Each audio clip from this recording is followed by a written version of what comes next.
We always say what's yours is yours. What's not is not. And it's Mm. very simple. What's yours will be yours, and no one can take that from you.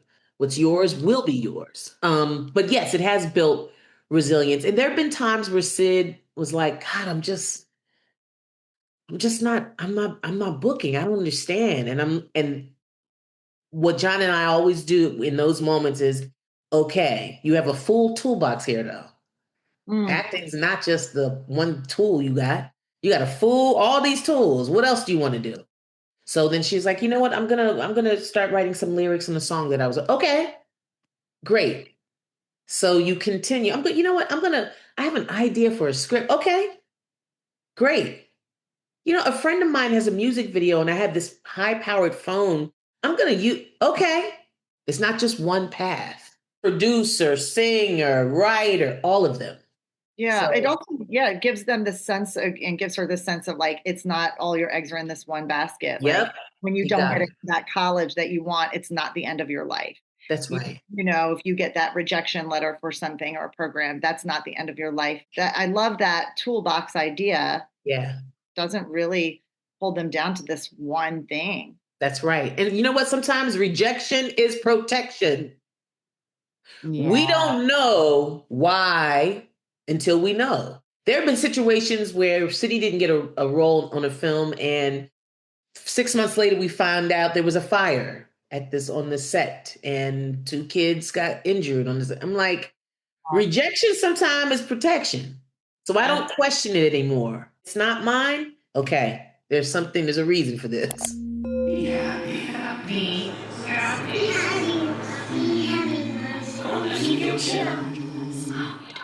Welcome back, Mama's fans. Today, Cher and Shelly sit down with the brilliant Kelly Park, creative, director, producer, writer, and more, to talk about resilience and raising artists with intention. Kelly shares how rejection is often protection and why building a toolbox of creative skills matters, and how embracing multiple gifts can sustain both a career and a family through the ups and downs of the film, television, and streaming worlds. We dive into casual manifestation and the power of saying yes and to life, while also exploring what it truly means to support a child pursuing the arts, making sure that we fulfill ourselves creatively so our children have room to create their own paths. Kelly opens up about co-creating a life with her husband, raising a successful child actor into an adult actor who has balance and boundaries, and honoring the journey over the outcome. This episode is a heartfelt reminder that success isn't just about booking the job. It's about staying creative, connected, and trusting that what's meant for you will arrive. Let's dive in with Kelly Park, part 4. I've been saying this mantra to myself. Okay, I've been saying this thing. I've been manifesting. I really have been doing this, and I love it. And it's casual manifestation. It's not long mantras of things. It's casual. So the thing that I say at night is something wonderful is going to happen to me tomorrow. And I wake up and say something incredible is going to happen to me today. And I do it every day. And that's the beginning of my mantra. But when I walk, I say things to myself and things. And things have been coming my way. I have a film project that I'm working on, it'll be my first feature film. I have a multicam project that's an independent project that I'm working on. I have another project that Leah Romini is attached to. That's a single camera project that we're working. So things are coming and setting up for the new year, and I'm excited about it. So now I have a producer hat. You know, the industry is slow right now in terms of work, especially for directors. So it's kind of forced me to use my other gifts, and Mm. I'm grateful for that. You know, Oh, I love that. I love the casual manifestation. I like that yeah. because manifestation, yeah, it can kind of seem like It seems so much, right? so much. Yeah. Love But that. casually, if you say, listen, you know, wouldn't it be incredible if I booked this show and had an opportunity to live in Vancouver for 6 months? I would love that. Wouldn't that be great? That's a Yeah, manifestation, Yeah. yeah. I've been right? working on that. I've been working on that lately too, and I feel good. Like I feel like things are starting to happen. And I just signed with a new manager, and I'm like, okay, 2026 is going to be good. But I like the idea of the casual manifestation because Yeah. the actual, like when I really start going, okay, I want this and I want this and I want it. The pressure, I start to get overwhelmed. Mhm. But just the idea of casual manifestation, you just say to the universe, yeah. Something great's going to happen today, and I'm here for it. I'm going to accept it and receive it. That's it. Oh, I love that so much. Right? So that's coming down the pike in the new year for you. You have, are there things that you and your husband are working on together? Are you starting that script, that film? That you've been talking about? Like, We got that baby script. We got the script that's our baby that we have been working on for 20 years. And it's like, we have to do this. You know, the passing of Rob Reiner and his wife really set in motion for us the do factor. And the do factor for us is, even when it's hard, even when we are down, even when we're sad, we still have to do.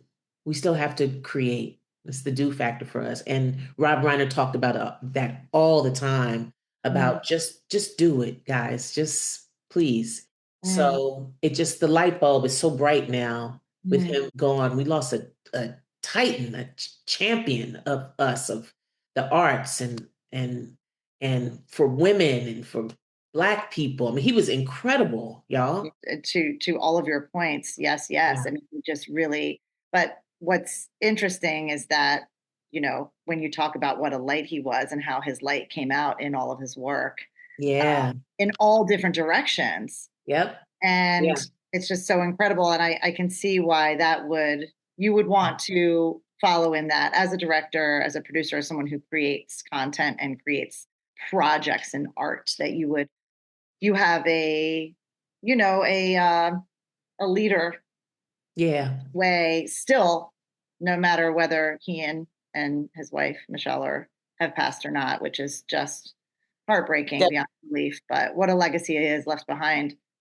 Yeah. Yeah. And so we're gonna do it. We're gonna sit down and we're gonna go through it, and we're gonna raise the money, and it's gonna be an independent film, and we're both gonna direct it, and we're gonna do it. And that's what I'm putting into the universe, because that's what it is. Yes, girl, because that's what's happening. That's what's happening. Yes, we're making a movie. That's right. What for the new year are you excited about?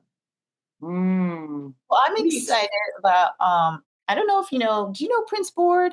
Prince was the founding member of the Black Eyed Peas. Oh, And yes, I do. Yes. Prince, he's amazing. Yes. He's amazing. And I was just listening to the Black Eyed Peas, like the original, the first album.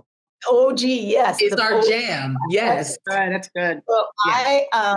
I worked with him in 2017 in a big concert that we did in South Korea. And then we became friends. But then the pandemic happened and we lost touch for a few years.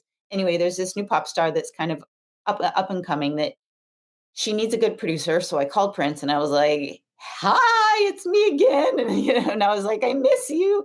So it kind of reconnected our friendship, which is beautiful. So we're, we're working together again. But he invited me to a show. And this is where the mom stuff comes in. So I go to see his show. It's at a private club in Beverly Hills. Very fancy. The show is amazing. He's an amazing artist, and all of everyone, his girlfriend, his whole every single artist on that stage was like unbelievable. And so of course he was like, Cherice, I know you're in the audience. You got to get up and dance, get everybody dancing. So I finally get it, people up dancing, and I go to this beautiful, beautiful Black woman who's sitting there, beautiful. And I said, can you come dance with me? And she was like, oh, I can't do that. I can't do that. And I was like, please come dance with me. Get her up. We start dancing. Then I sit down next to her. And I'm like, well, so how do you know Prince? And she said, I know Prince because I gave birth to him. And I wanted to cry because it was like 2:00 in the morning and she was there supporting her baby boy. And then she said to me, she said, I remember when Prince asked me for a trumpet. And I was a single mom and I saved up enough money to get him a trumpet. Oh. And then when he started the Black Eyed Peas and I got to travel around the world with him, I was like, that is my baby boy. And she goes to his shows. So she just texted me yesterday and she said, Prince is taking me on a cruise. Every Christmas we go on a cruise together. And I was Wow. falling because I want to have her on the podcast. Yeah. How beautiful is that story? So I just wanted That's to share. incredible. Oh, please have her on this. Please. Want Well, to. Kelly, you can join us too. I would love to join. I would love to join to meet that mama. Yeah, for sure. Well, this brings us to your daughter. Yes. Now, Yes, so you yes, are her. this mama. You are this mama raising an active artist. Yeah. God, it was, you know what? When I think back at it, it was so brave of us, John and I, to do that. Because we got a lot of flack from a lot of people. You know what I mean? And she wasn't a tennis player, she wasn't a pianist, she was an actor. And a lot of people thought, how do you know that? Like, how do you know? And are you forcing her? I'm like, she's acting around here in the house. She wants to do this. She keeps telling me, I want to be on that TV. I want to be on that TV. She was 3 or 4 years old. And we felt so comfortable in our relationship, John and I, to do that together and to make it safe for her and to I mean, if we didn't do that, I wouldn't have this life. I wouldn't be this person. You know, this is a trinity of us. Everybody got to experience and explore their gifts. It's been amazing. I'm very grateful to my daughter for showing me who she is and what she wanted to do, for showing me that. I'm so grateful for her. I really am. What is she doing right now? She's doing great. She just shot a film, Scary Movie 6 with the Wayans. I love it. Which is hilarious, which I love. Because back in the day when she was younger, she did a pilot for the Wayans. And so it's full circle. And then I directed the Wayans on Papa's House for CBS. So it's kind of, that's all family, which is great. Yeah. She's doing great. She's visiting my mom right now in the Bay Area and spending some Christmas holiday time with them. And she's doing good. You know, the industry is, like I said, it's starting to rebuild again. So I think she's excited about the new year and she's getting older. I believe she's in love. I mean, it's a lot. Yeah, it's a time.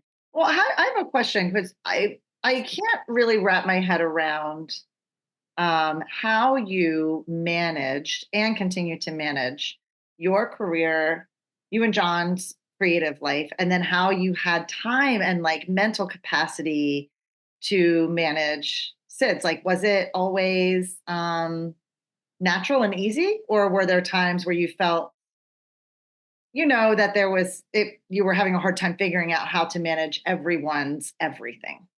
Everybody had a role. So for John, he's the one that calls the agents and agents the agents.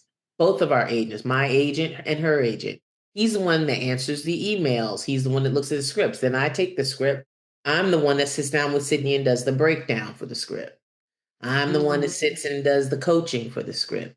And then John sets up the thing for her to do her, when she does her sides and she needs to send in her audition. So we each had a role. And then Sid would be the one that worked with her publicist and her stylist. So each one of us, and it kind of fell into place like that because John naturally, coming from the corporate background that he was in corporate back in the day, he has that thing about him, that gift where his emails are perfect and he knows how to poke without poking all the way through. You know what I'm saying? Like he has that energy. And I am the more kind of creative, I want to get into a script with you thing. So it was kind of natural. Sometimes it would get overwhelming because she would get a lot of auditions. So we'd have to weed through, and then I'm getting work and things are coming in. But I'm also looking out for work for her that I could direct her in. So it's interesting. So sometimes it would get sort of overwhelming. We have to regroup and talk about the things that we want to do and talk about the things we don't want to do and be honest with it. So the regrouping process is always necessary to say, we don't like these 3 projects here. So let's take this off the table and let's focus on this. So we just recalibrate. And you guys still do that. Now this Still is do that. Yeah, we still have a system. It's kind of not going away, but I mean, she's a woman now, so she's taking on more of her own things, and we love that. We love the fact that she has the tools. That's all we ever wanted her to have was tools. We can't, as parents, and I always tell parents this, you can't relive your life through them. Oh, you cannot do that. Nothing more dangerous, I think. I mean, please stop. Whoever's doing that out there, don't do that. You can't. You have to give them the tools.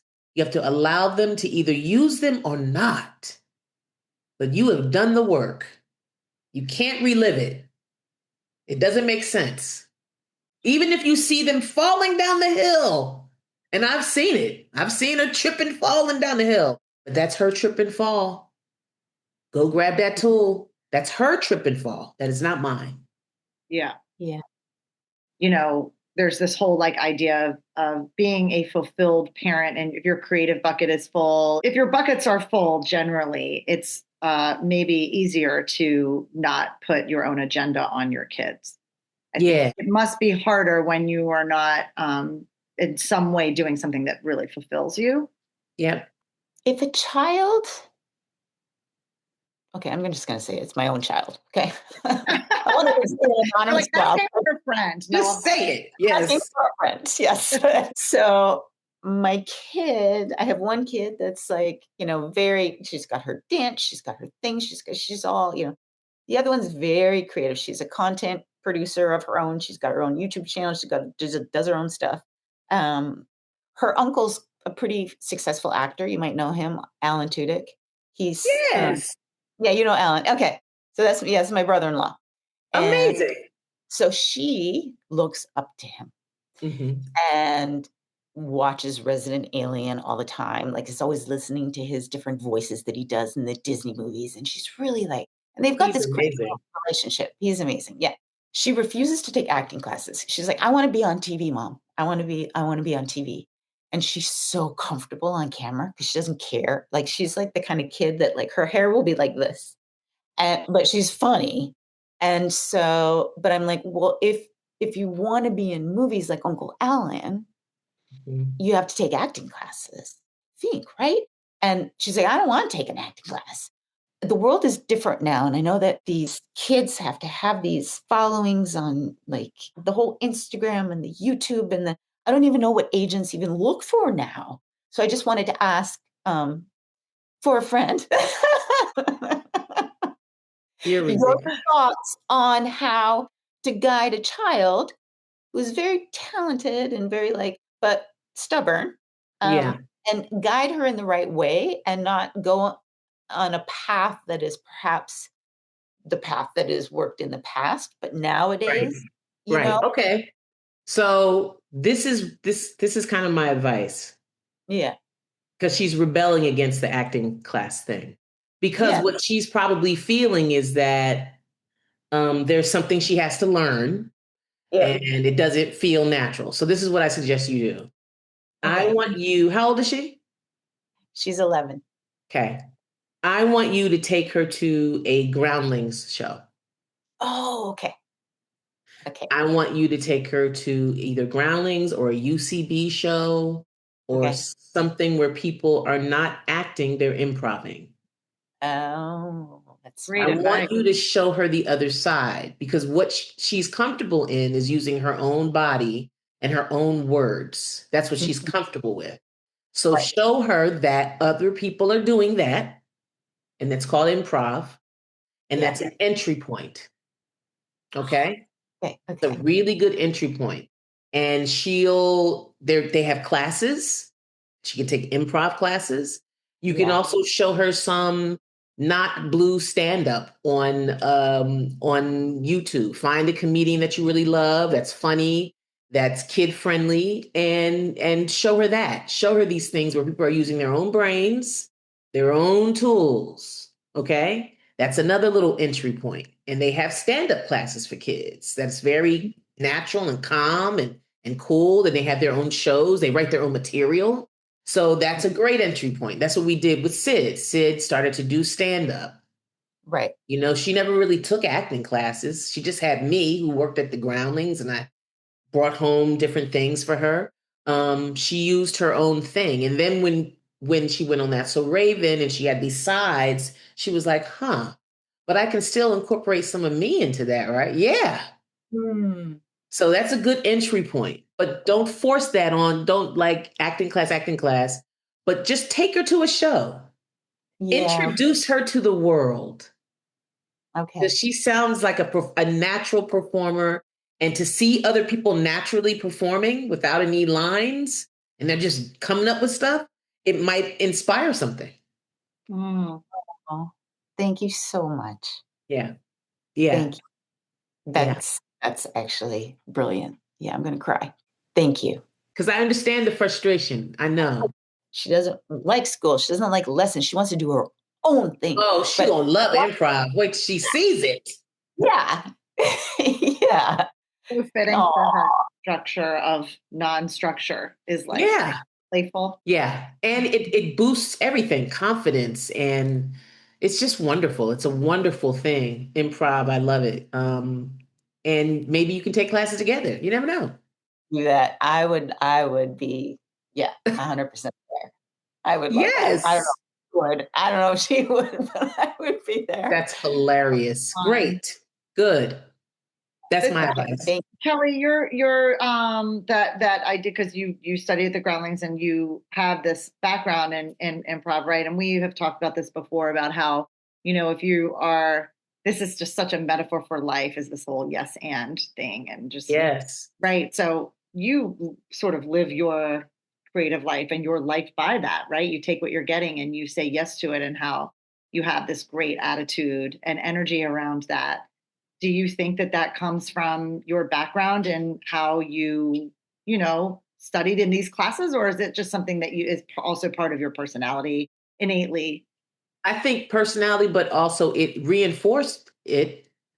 You know, when I started taking those classes, I'm like, wow, this is how I kind of this is kind of what I do, how I navigate my life and myself. But yes, those classes reinforced all of those things about my personality, because, you know, growing up in Philly, in a neighborhood where, you know, I'm female, females are supposed to be quiet and demure, and you're not going to make it in life if you're brash and bold. So that was always, I was always told to push that down from friends and other family members, except my mom. My mom was like, you have to be loud. You have to be bold. You have to constantly say yes.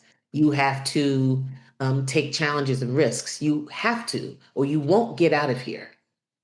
You will not leave here unless you do. You can't stay here. You got to get out of here. So that's the key. That's those are the elements. You have to do that. So I've always, every job I've ever had, I've always just been that, you know, like there was no time to be small. Always Captain Kirk, man. Captain Kirk. That's your dude right there. That's my dude. That's my dude. Yeah. Okay. So what other advice would you give to parents of child actors, child performers, children in the arts? I would say to people that are raising children that are actors and creatives, to be patient. Be patient. This is a process. It's a journey. It's something that you build. And be careful how you weigh successes. I weigh success. I wake up every morning, that's a success. I'm able to communicate, that's a success. So especially with children, not booking something is not necessarily an unsuccessful thing. The opportunity that you had and the fact that you are constantly sharpening this beautiful tool that you have is the success. You're already there successfully. You're successfully doing the things that you love to do. The journey is the success. The fact that parents, if you can sit down with your child and go through a script and do sides together and rehearse and practice that success. So I think that we have to really change our mindset in terms of that with children. They're so sensitive and they believe that, oh God, I didn't book this. I didn't get this. I'm not enough. And we have to constantly reinforce that they are and let them know what the real successes are. That we're still together, that we're doing this together, that we have goals that we've set together, and that when things hit us hard, that we're there together. It's hitting us both. And that child has someone to lean on and love through all of it. That's the success. Creative Mamas Unplugged is produced by Breatheasy Productions with music by Jeremy Jurin. If you enjoyed this episode, please don't forget to give my mama 5 stars and keep coming back. Thanks to us kids, there are plenty of stories to tell. And you are not alone. We are inspired by you. Thank you for joining our Creative Mamas community. Support Creative Mamas Unplugged on Patreon to get your name in the credits, receive extra content, and earn some fun prizes. With this, we can keep creating, uplifting, and growing this incredible community together. We love you so much. Applause.